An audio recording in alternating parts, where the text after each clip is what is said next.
ها؟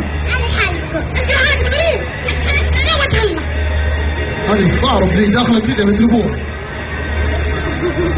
شو يا ابن؟ في حد بيطلع بعد خلاص. اقول اقعدوا بس تقعدوا. طيب نتعرف عليكم بصوت عالي، صف واحد بس احد يطلع. عبد الله، وين عبد الله؟ عبد الله لا تخاف، بكلم الجوال ماني مخليك، تعال بس وقف هنا تعال. طيب نتعرف عليك. تعال. شو اسمك؟ جنان. يا سلام يا جنان، اكتب بس الصوت. صيدة. متزوجة؟ لا. ليش؟ مطلقة.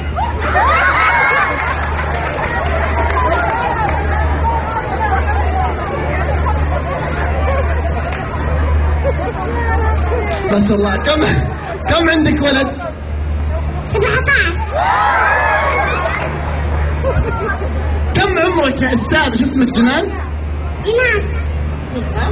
جنان سالم حبيبي. وين بابا؟ أبونا. وين ابوها بالله؟ طيب جنان كم عمرك؟ 50. يا سلام ما شاء الله، عمرها 50 هذه. وكم عمر طليقك؟ عمر طليقك طلقك يا 10. اجل ما له مطلقك يا جنان؟ ابوك؟ ايوه. مالك حق تطلقها يا استاذي، والله مالك حق يا اخي. طيب عيالك وين حطيتيهم الحين؟ هناك. انت عيالها؟ اكبر واحد من عيالك كم عمره؟ 100.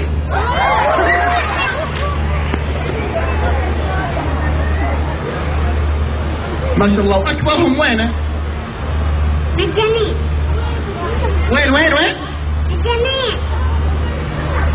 عيالك مجانين؟ ايوه. يعني في مستشفى المجانين كلهم؟ ايوه. ولا واحد فيهم صاحي؟ ايوه. ولا واحد. واولاد ولا بنات؟ اولاد.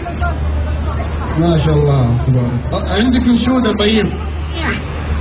مسلفتهم اللي جنبك؟ ايوه. طيب السكتين باب الصربه، لا تقولين يا بابا اسمعني واوا. طيب يلا يا بابا اسمعني واوا. غيرها ما عندك؟ تفضلي. يا بابا اسمعني واوا، وديني عندك. تبين اي مستوصف، في الحمادي ولا مشاري؟ حمادي. ابشري، ترى الحمادي غالي. عادي. بس ايش واجد؟ ايوه. ما شاء الله. بالصرافه ولا بالتأمينات؟ صفرافه. طيب يا صفرافه اعطيني اسنانك. يا بابا اسمعني واوا. يا بابا اسمعني واوا. بسم الله عليك. يا بابا اسمعني واوا. قلت لي شو اسمك؟ جنان. يلا يا جنان. يا بابا اسمعني واوا. اكبر واحد عمره 100 سنه من عيالك ها؟ ايه. طيب. يا بابا اسمعني واوا، وديني